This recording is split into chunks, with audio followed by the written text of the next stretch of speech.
ನಮಸ್ತೆ ವೀಕ್ಷಕರೇ, ಅನ್ನಭಾಗ್ಯ ಯೋಜನೆಯಡಿಯಲ್ಲಿ ಸರ್ಕಾರದ ಸೌಲಭ್ಯಗಳನ್ನು ಪಡೆಯುತ್ತಿದ್ದವರ ಬಿಪಿಎಲ್ ಕಾರ್ಡುಗಳನ್ನು ಆಹಾರ ಮತ್ತು ನಾಗರಿಕ ಸರಬರಾಜು ಇಲಾಖೆ ರದ್ದು ಮಾಡಿದೆ. ರಾಜ್ಯ ಸರ್ಕಾರದ ಸೂಚನೆಯ ಮೇರೆಗೆ ಬಿಪಿಎಲ್ ಕಾರ್ಡುಗಳ ಪರಿಶೀಲನೆ ನಡೆಸಿದ್ದು, ಆದಾಯ ತೆರಿಗೆ ಪಾವತಿ ಸೇರಿದಂತೆ ಹಲವು ಕಾರಣಗಳನ್ನು ನೀಡಿ ಲಕ್ಷಾಂತರ ಬಿಪಿಎಲ್ ಕಾರ್ಡುಗಳನ್ನು ರದ್ದುಪಡಿಸಿ ಎಪಿಎಲ್ ಕಾರ್ಡು ವಿತರಿಸಲಾಗಿದೆ. ಆದ್ರೀಗ ಬಿಪಿಎಲ್ ಕಾರ್ಡುದಾರರಿಗೆ ರಾಜ್ಯ ಸರ್ಕಾರ ಇದೀಗ ಬಿಗ್ ರಿಲೀಫ್ ನೀಡಿದೆ. ಕರ್ನಾಟಕದಲ್ಲಿ ಅನರ್ಹ ಬಿಪಿಎಲ್ ಕಾರ್ಡುಗಳನ್ನು ವಾಪಸ್ ಪಡೆಯುವುದು ರಾಜ್ಯ ಸರ್ಕಾರದ ಉದ್ದೇಶವಾಗಿದ್ದು, ಅರ್ಹರ ಬಿಪಿಎಲ್ ಕಾರ್ಡುಗಳನ್ನು ಯಾವುದೇ ಕಾರಣಕ್ಕೂ ರದ್ದು ಮಾಡಬಾರದು ಎಂದು ಕರ್ನಾಟಕದ ಆಹಾರ ಮತ್ತು ನಾಗರಿಕ ಸರಬರಾಜು ಇಲಾಖೆ ರಾಜ್ಯ ಸರ್ಕಾರ ಕಟ್ಟುನಿಟ್ಟಿನ ಆದೇಶ ನೀಡಿದೆ.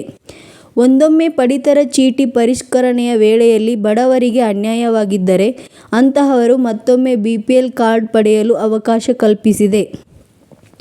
ಸದ್ಯ ರಾಜ್ಯದ ಕಾಂಗ್ರೆಸ್ ಸರ್ಕಾರದ ನಿರ್ದೇಶನದ ಮೇರೆಗೆ ಆಹಾರ ಇಲಾಖೆ ಬಿಪಿಎಲ್ ಕಾರ್ಡುದಾರರಿಗೆ ಬಿಗ್ ಆಪರೇಷನ್ ನಡೆಸುತ್ತಿದೆ. ರಾಜ್ಯದಲ್ಲಿ ಈಗಾಗಲೇ ಲಕ್ಷಾಂತರ ಕಾರ್ಡುಗಳು ರದ್ದಾಗಿದೆ. ಈ ಮೂಲಕ ರಾಜ್ಯ ಸರ್ಕಾರ ಬಡವರಿಗೆ ಅನ್ಯಾಯ ಮಾಡಿದೆ ಎಂಬ ಆರೋಪ ಕೇಳಿಬಂದಿದೆ. ಇದರ ಬೆನ್ನಲ್ಲೇ ಎಚ್ಚೆತ್ತುಕೊಂಡಿರುವ ಕರ್ನಾಟಕದ ಮುಖ್ಯಮಂತ್ರಿ ಸಿದ್ದರಾಮಯ್ಯ ಅವರು ಇಲಾಖೆ ಅಧಿಕಾರಿಗಳಿಗೆ ಖಡಕ್ ಸೂಚನೆಯನ್ನು ನೀಡಿದ್ದಾರೆ.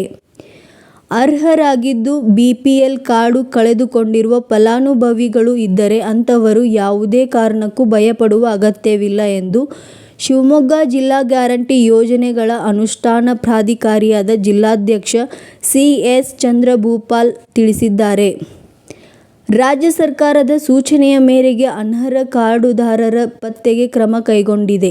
ಆದರೆ ಅರ್ಹ ಬಿಪಿಎಲ್ ಕಾರ್ಡುದಾರರಿಗೆ ಯಾವುದೇ ಸಮಸ್ಯೆ ಆಗೋದಿಲ್ಲ ಎಂದಿದ್ದಾರೆ.